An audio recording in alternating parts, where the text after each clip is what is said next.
ज्या वेळेला 26/11चा दहशतवादी मुंबईवरती हल्ला झाला, कसाबला फाशी झाली आणि म्हणून ते आम्ही खुश झालेलो नव्हतो.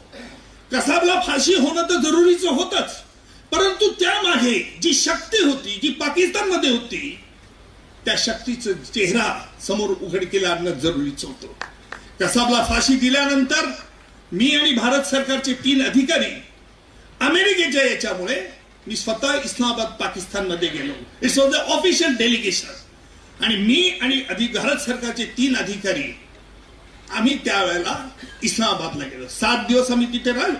ही घटना एवढ्याच करता सांगतो की आपल्यापुढे काय काय आव्हानं आहेत. आणि 7 दिवस राहिल्यानंतर ज्यावेळेला आम्ही त्यांच्या पुराव्याची छाननी केली, त्यावेळेला त्यांनी सांगितलं, ज्यांना पकडलं होतं, ज्यांच्यावर खटले चालू होते, ते अतिशय निव्वळ छोटे कसाब सारखे प्यादे होते. म्हटलं, तुम्ही ज्यांनी हा कट रचला मुंबईवरचा, त्याला तुम्ही काही अटक केली नाही, त्याच्याविरुद्ध तुम्ही खटला चालवत नाही. ते म्हणाले, पुरावा कुठे? तुम्ही पुरावा द्या. म्हणजे चोराच्या उलट्या. लक्षात घ्या, कट तुमच्या भूमीत झालेला होता, तुम्ही पुरावे आमच्याकडून मागता. आणि म्हणून आम्ही परत आल्यानंतर भारत सरकारला सांगितलं. परत आल्यानंतर आम्ही डेव्हिड हेडलीची साक्ष घेतली. डेव्हिड हेडलीची साक्ष घेतली. हे मी हा उदाहरण एवढ्याच करता सांगितलं की आमचे प्राध्यापक देशमुखांना याचं हे उत्तर आहे की ज्या वेळेला डेव्हिडची साक्ष घेतली, ती डेव्हिड हेडलीने आपल्या साक्षीमध्ये मी व्हिडिओ कॉन्फरन्सिंग घेतली. त्यावेळेचे सीपी आणि UNCPB स्वतः पाकिस्तानला गेलो, वॉशिंग्टनला तिथे भेटलो.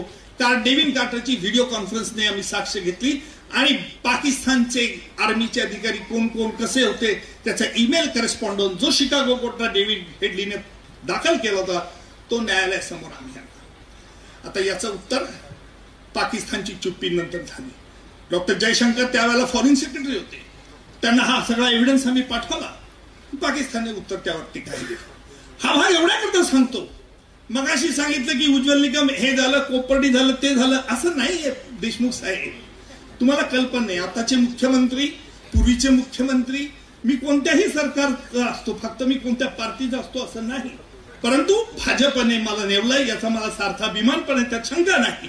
परंतु हे सांगण्याचं तात्पर्य असं की महाराष्ट्र मुख्यमंत्री देवेंद्रजी फडणवीस यांना एक चांगलं औषध माहिती आहे, लोकांना शांत कसं करायचं.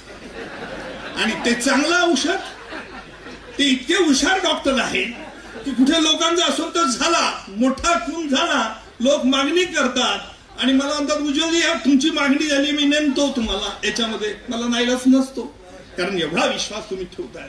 म्हणजेच काय, मी सरकारचं देखील अँटीबायोटिक आहे. सरकार कुठल्याही पक्षात असतो. आणि अशा रीतीने म्हणून प्राध्यापक देशमुख तुमचं देखील मी आभार मानेल की हे सांगण्याची तुम्ही संधी दिली.